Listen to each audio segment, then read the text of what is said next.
Saturday, which is my free day, and I almost forgot that we're doing this thing every day. Just started up on this Beaver Galleon, and I was hanging out with the boys over at the lounge, and remembered I have to zip back over here and do this. Let's do this thing real quick, okay? Get your heads in the game. We're finishing up with 248, going into 249, and this is the last article of question 22. On question 23, we're going to move into predestination, but right now we're talking about the providence of God. Let's continue where we dropped off. God has immediate providence over everything because he has in his intellect the types of everything, even the smallest. And whatsoever causes he assigns to certain effects, he gives them the power to produce those effects. Whence it must be, now we're on our page proper, 249, finishing up with Article 3. Whence it must be that he has beforehand the type of those effects in his mind.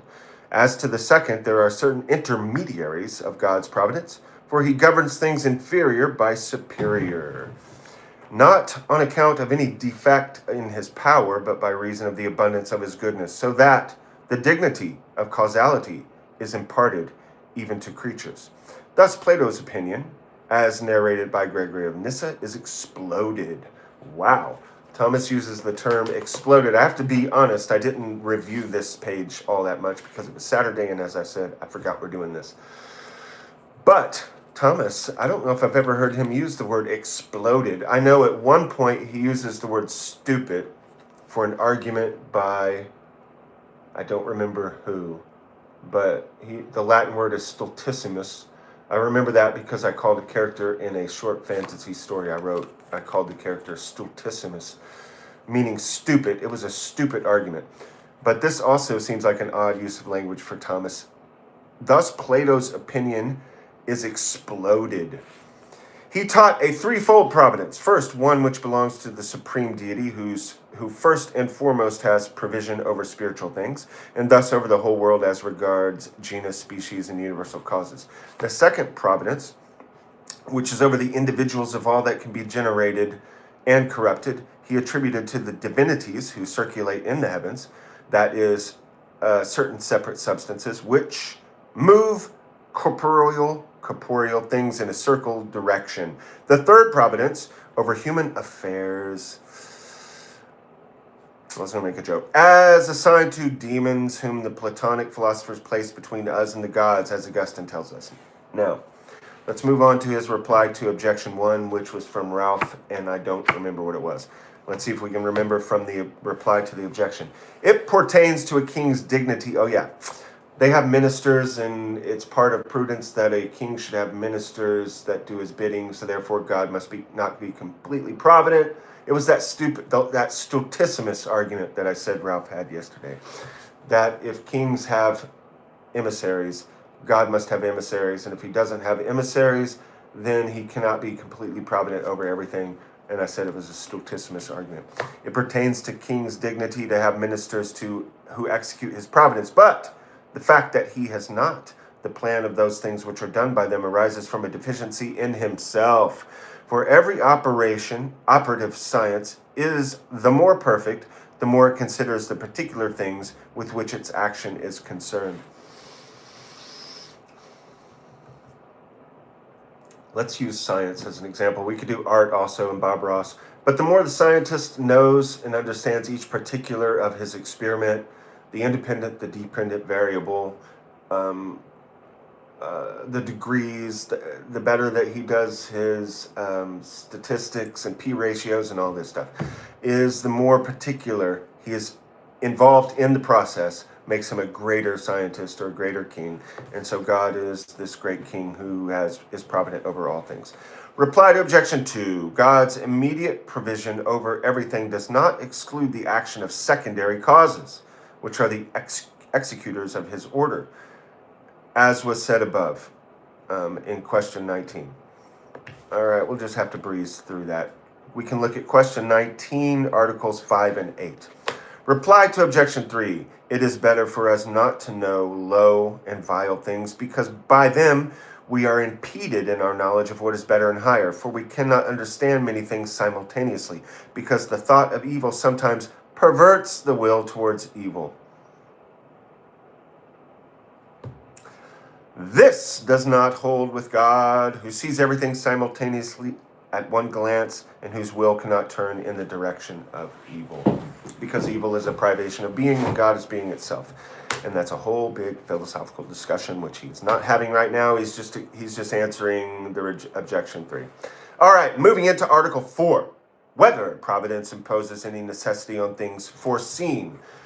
This is often heard in common parlance, that if God foresees something, then he is making it all happen. And Thomas is going to say, not necessarily. The example I always use, which Thomas certainly will not use here, is a movie.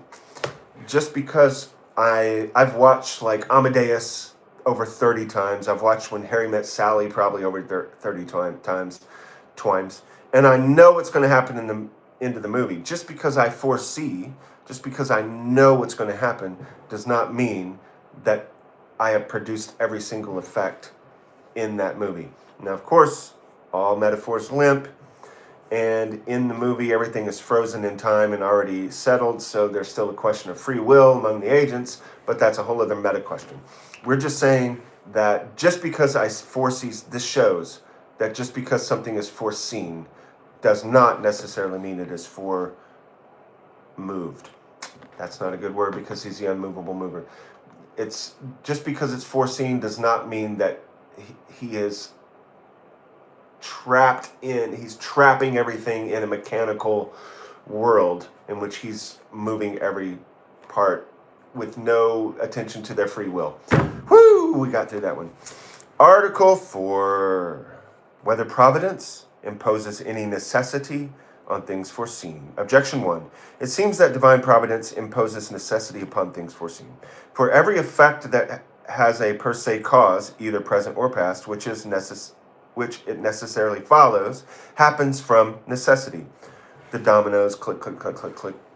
As the philosopher proves, but the providence of God, since it is eternal, pre-exists, and the effects flow from it of necessity. For divine providence cannot be frustrated. Therefore, divine providence imposes a necessity upon all things.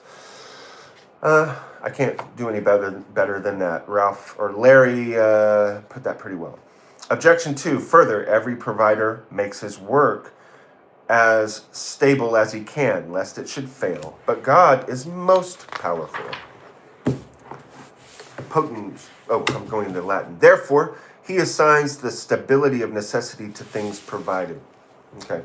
Objection 3. Further, Boethius says, fate from the immutable source of providence binds together human acts and fortunes by the indissoluble connection of causes. It seems, therefore, that providence imposes necessity upon things foreseen. All right, let's hear Thomas's, first of all, argue from authority, the weakest form of argument.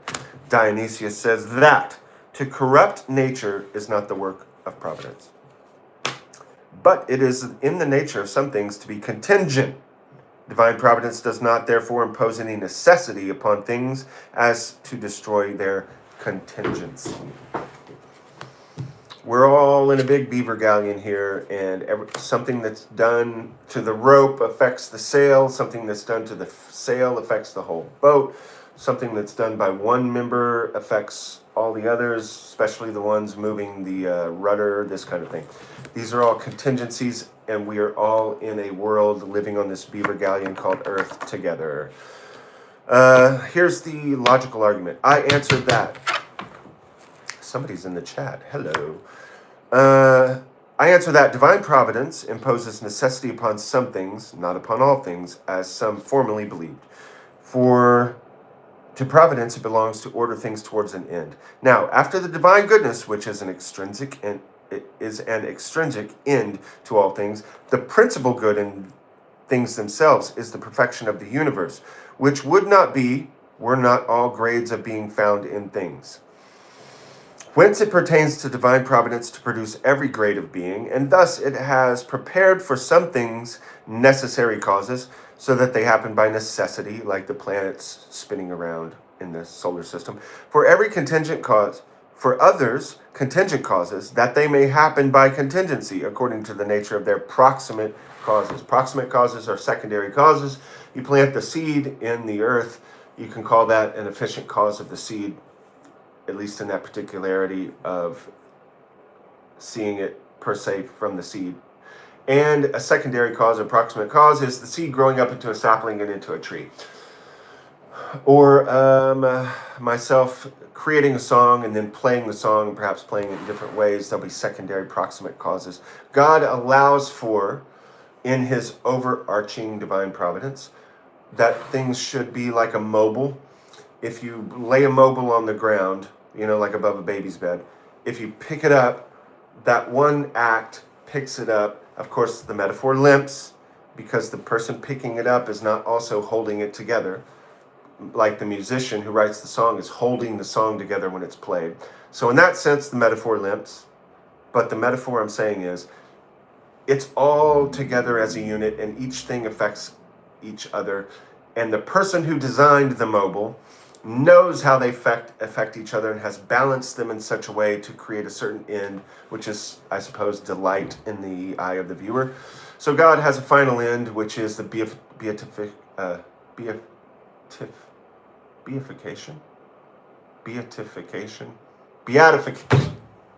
The beatification of all who choose to come to him, and giving the people who do not choose what they want, which is a life of bitterness against being. All right, replied. I have to be, when you're doing these kind of things, the way theology is, well, the way anything is, medicine. If you've ever heard someone talk about food and healthy food, diet, it splinters off and splinters off and splinters off. People talk about music, it splinters off and splinters off. This could also splinter off and become unwieldy. So I have to try to keep this Beaver Galleon on. I want to start answering every question, but it only leads to, then we'd be like Gomorrah, which would actually be kind of cool. But Thomas is trying to keep things in line. Let's keep this Beaver Galleon sailing. We are almost finished. Reply to objection 1. The effect of divine providence is not only that things should happen somehow, but that they should happen either by necessity or by contingency. Some things move by necessity, like the planets and the stars, and some things move by contingency. Animals, our free will, each to their varying degrees. Therefore, whatsoever divine providence ordains to happen infallibly and of necessity happens infallibly and of necessity. And that happens from contingency, which the plan of divine providence conceives to happen from contingency. Reply to objection 2. The order of divine providence is unchangeable and certain, so far as all things foreseen happen as they have been foreseen, whether from necessity or from contingency. So he's packing necessity and contingency into the set, which is space-time and this created universe. But God is holding the universe together, and he is also transcendent. He also transcends. So from that transcendent point of view, he can foresee the end of all things, but within the system, there is contingency and non-contingency.